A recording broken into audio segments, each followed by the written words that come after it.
সুপ্রিয় শিক্ষার্থী, আমি রমজান স্যার আজকে তোমাদের সামনে আসলাম একাদশ ও দ্বাদশ শ্রেণীর গণিত দ্বিতীয় পত্রের অনুশীলনী অর্থাৎ অধ্যায় হচ্ছে 10.2 সম্ভাবনা নিয়ে। সম্ভাবনার অঙ্ক অনেকে হয়তো ভালোভাবে করতেই চায় না, একটু বিরক্তিবোধ করে। আজকে আমরা কোনো বিরক্তি নয়, কোনো অসুবিধা নয়, আমরা খুব সহজভাবে আজকে আমরা সম্ভাবনা অঙ্ক শিখব।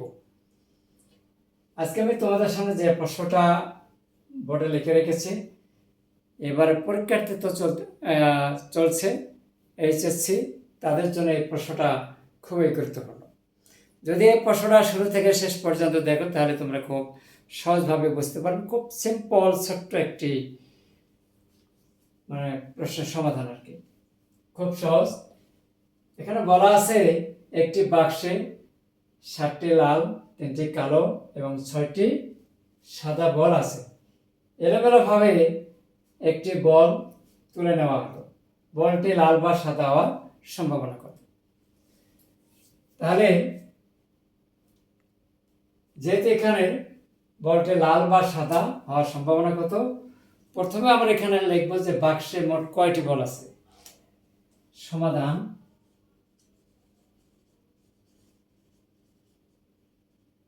সমাধান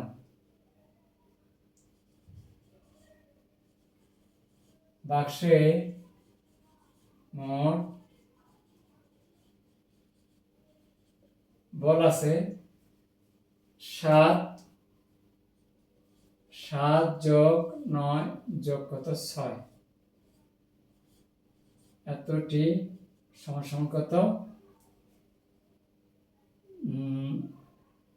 9 আর 7 16 আর 6 হচ্ছে 22টি। তাহলে ধরি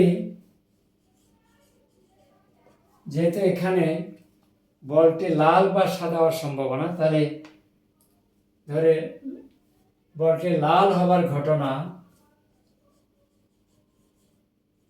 বলটি লাল হওয়ার ঘটনা হচ্ছে আর,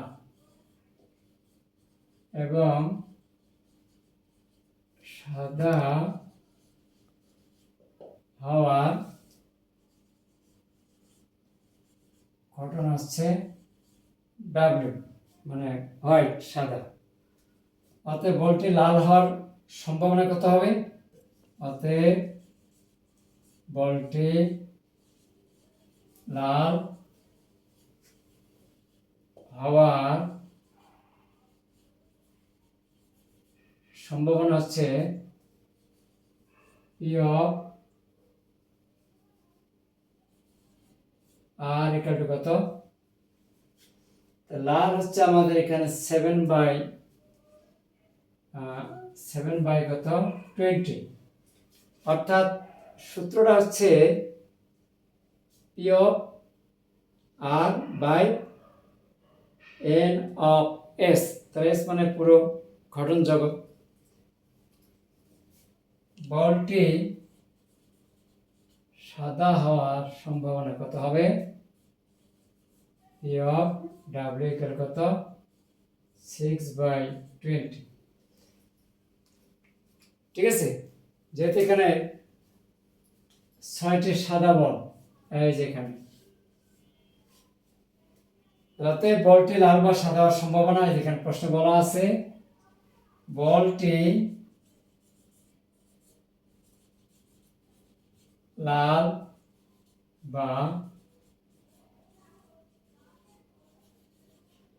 সাদা হওয়ার সম্ভাবনা।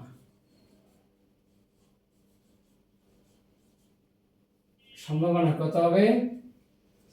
এই যে লালের পরিমাণ হচ্ছে 7/22 প্লাস 6/22, লসাগু হচ্ছে 22, 7 6 13।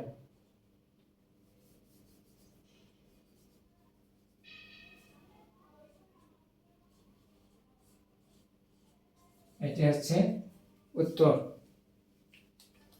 তাহলে বলটি লাল বা সাদা হওয়ার সম্ভাবনা হচ্ছে 7/22 প্লাস 6/22, লসাগু করলে 22 7 6 13। এই হচ্ছে আজকে এই প্রশ্নটির সমাধান সম্ভাবনা। খুব সিম্পল, খুব সহজভাবে হয়ে গেল। তাহলে অবশ্যই তোমরা যদি ভিডিওটা বা এই অঙ্কের সলিউশন সমাধানটা যদি ভালোভাবে জানতে চাও, বুঝতে চাও, তাহলে অবশ্যই তোমরা এই ভিডিওটা শুরু থেকে শেষ পর্যন্ত দেখবে। ইনশাল্লাহ তোমরা খুব সহজভাবে বুঝতে পারবে। আজকের এই ছোট্ট একটি ভিডিও ক্লাস আজকে আমি তোমাদের সামনে দেখালাম।